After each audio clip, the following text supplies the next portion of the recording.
Makalipas ang halos isang buwan, unti-unti bumabangon ang mga residente ng Barangay Tatalon. Sa kabila ng masaklap na trahedya, pinili nilang manatili sa lugar.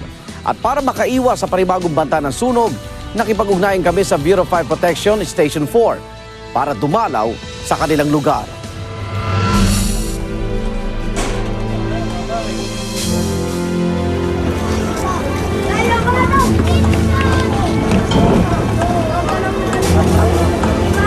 Kaya dito ako nakatira sa service ng barangay.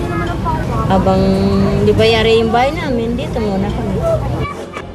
Kahit na 2 beses na po ito nasunog ang Tatalon, mas gugustuhin ko pa rin po na dito talaga kami manirahan.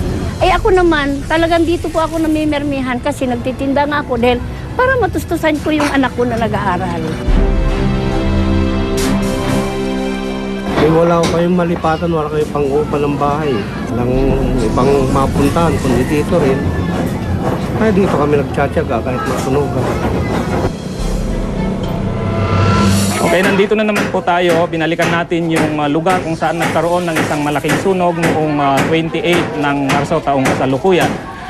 Ito ay, sa ganon ay mapagsabihan natin yung ating mga kababayan tungkol sa fire safety at kung ano yung gagawin nila kung sakaling magkaroon ulit ng sunog dito sa kanilang lugar.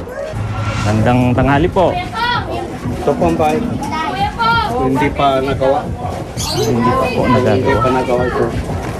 Kung ano po, kung tayo ay nagluluto, wag po nating papabayaan yung ating niluluto, wag po nating iiwan. Ano po?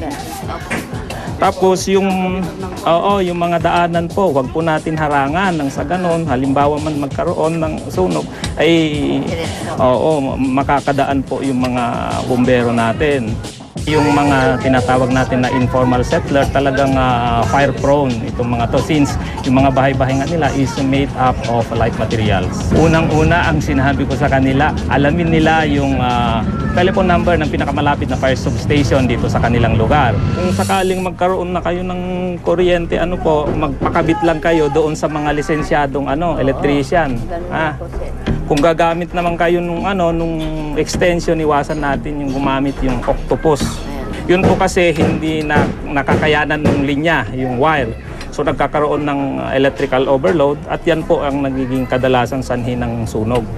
Maganda ngayon kasi dapat nakapagpaalaala sa mga tao, nagagamit ng mga kuryente para makapag-ingat.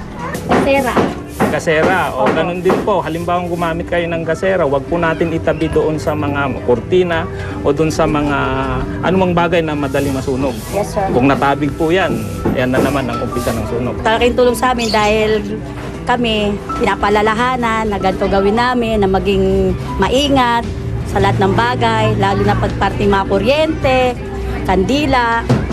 Ito naman po ay natutuwa tayo at lahat ay kanilang pinakinggan at gagawin daw nila lahat yung ating mga paalala sa kanila. Ay talagang in-expect natin na kung ano man yung mga fire safety tips na sinabi natin ay kanilang susundin.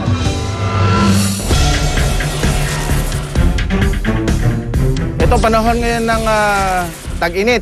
Kadalasan po ay maraming sunog dahil nga mainit. Ito, magbibigay kami ng konting tips para kung paano makaiwas sa sunog at kung paano makaligtas ng buhay kung may sunog. Meron tayong tinatawag na yung triangle of fire. May 3 bagay yan, yung fuel, oxygen, at saka heat. Ito yung heat, yung nararanasan nating init ngayon. Ito yung pangkaraniwan na kaso ng sunog dahil dito sa init, sa tag-init ngayon. So, meron po rito yung stop, drop, and roll. Ito po yung karaniwang pinapagawa. Pag halimbawa ako na lang po, nasunog po yung damit ko. Ang usually kasing ginagawa natin, pag nasunog, nagtatatakbo. Diba? Nagtatatakbo sa tarantana, hindi alam kung ano gagawin. Ang una pong nakalagay dito, stop. So, pag nasusunog ako, hinto po ako, tapos drop. Babagsak po ako sa lupa, tapos roll. Iikot po ako hanggang sa mamatay po ako. Yung backing brigade po, ito po ang number 1 na ginagamit para sa mga barangay na ganito, no? Usually sa mga barangay. So usually sa Bakit Brigade, yung 5, 4 na magkakahilera, no? 4 na magkakahilera, yung isa nandito sa harap. No, nasa harap yung isa. Ang bucket relay kasi, meron nung nakaprepare na balde na malaki na nasa isang drum na siya na merong rhythm, parang may rhythm yung pagbigay ng ng tubig para apulahin yung sunog. Yung rhythm, parang may timing. Kasi pag ano naman yung kanya-kanyang balde, medyo madedelay yung pag apula ng sunog. Yung unang-una yung tulungan, yun ang unang-una kong naano kaya kung nagkaroon ng sunog, yung Bakit Brigade yun ang kagad dapat muna para mapatay yung sunog kagad para maagapan. Flyers sa pinamigay natin kanina, may number po dito doon sa mga nearest fire station kung saan pwede nilang tawagan kung wari may sunog.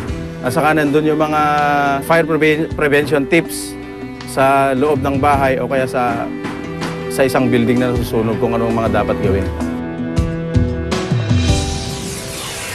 Maraming salamat sa inyong patuloy pagsubaybay sa aming programa.